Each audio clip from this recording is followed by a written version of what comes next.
serving in uniform, pastor, president, raise your hand. We're going to thank you for our freedom. God bless you guys. We salute you. We honor you. Thank you. I am so proud to be American. Thank you. Gosh, thank you. Happy birthday, Ronald Reagan.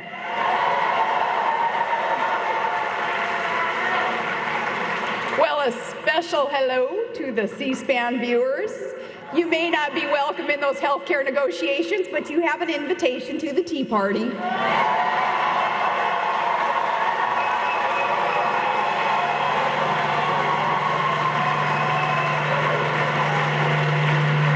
Very good to be here in Tennessee, the volunteer state. It's the home of good country music and good Southern barbecue, and great to be at the Tea Party convention. I guess down here, that's some Southern sweet tea. And you know, up in Alaska, we have a smaller version of Tea Party up there, and we call it iced tea. And I am a big supporter of this movement. I believe in this movement. Got lots of friends and family in the lower 48 who attend these events and across the country, just knowing that this is the movement and America is ready for another revolution, and you are a part of this.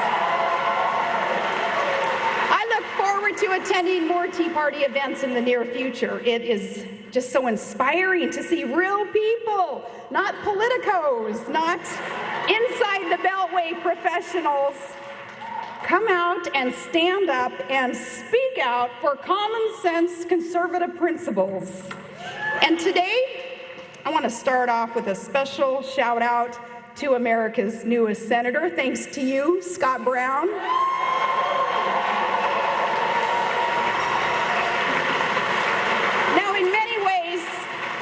Scott Brown represents what this beautiful movement is all about. You know, he was just a guy with a truck and a passion to serve our country. He looked around and he saw that things weren't quite right in Washington. So he stood up and he decided that he was going to do his part to put our government back on the side of the people. And it took guts and it took a lot of hard work. But with grassroots support, Scott Brown carried the day. And it has been so interesting now to watch the aftermath of the Massachusetts Chowder Revolution. The White House blames the candidate, their candidate, and Nancy Pelosi, she blamed the Senate Democrats, and Rahm Emanuel, he criticized a pollster. And yet again, President Obama found some way to make this all about George Bush.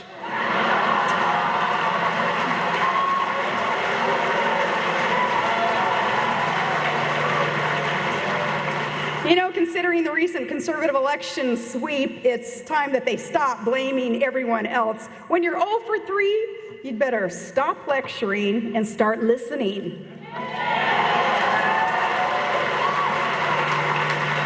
The only place that the left hasn't placed the blame is on their agenda. So, some advice for our friends on that side of the aisle. That's where you gotta look, because that's what got you into this mess. The Obama-Pelosi-Reid agenda, it's going to leave us less secure, more in debt, and more under the thumb of big government. And that is out of touch, and it's out of date. And if Scott Brown is any indication, it's running out of time.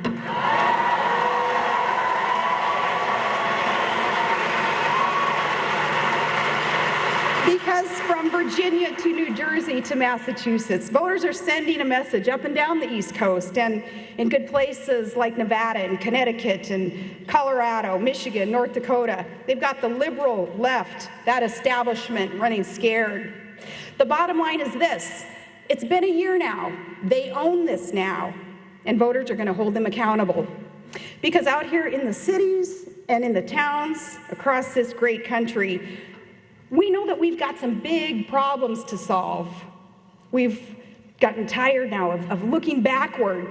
We want to look forward, and from here, my friends, the future, it looks really good. It looks really good, because if there's hope in Massachusetts, there's hope everywhere.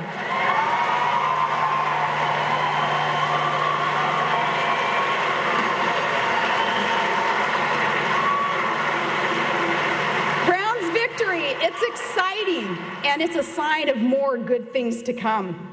a lot of great common sense conservative candidates. They're going to put it all on the line in 2010. This year, there are going to be some tough primaries. And I think that's good. Competition in these primaries is good. Competition makes us work harder and be more efficient and produce more. And I hope you'll get out there and work hard for the candidates who reflect your values, your priorities, because despite what the pundits want you to think, contested primaries aren't civil war. They're democracy at work, and that's beautiful.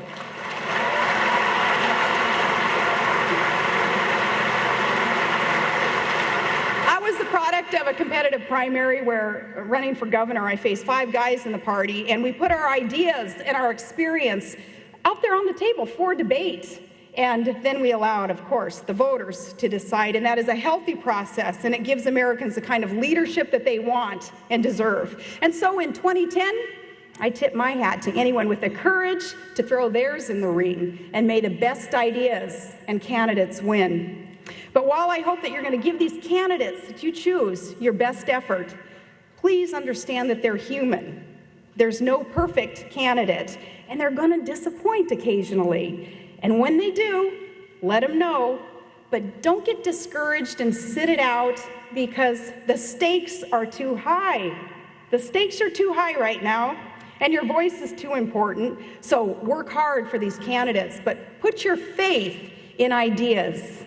And in that spirit, I caution against allowing this movement to be defined by any one leader or politician.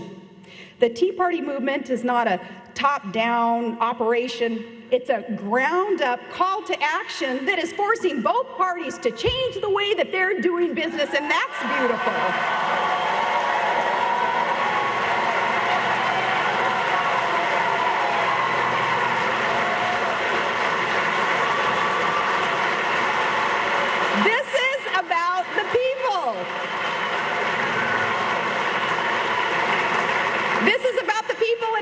Than any king or queen of a Tea Party, and it's a lot bigger than any charismatic guy with a teleprompter.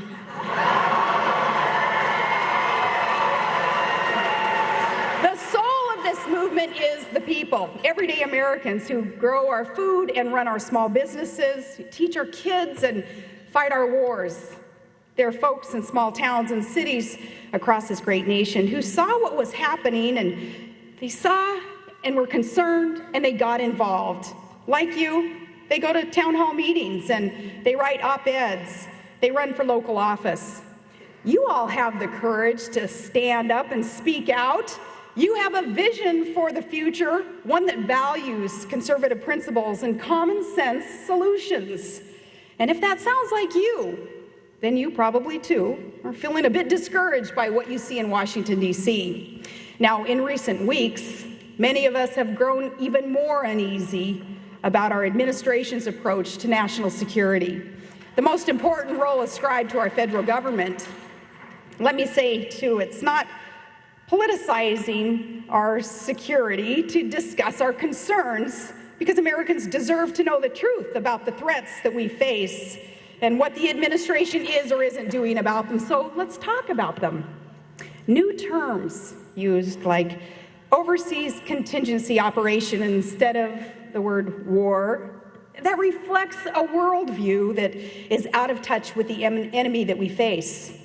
We can't spin our way out of this threat. It's one thing to call a pay raise a job created or saved.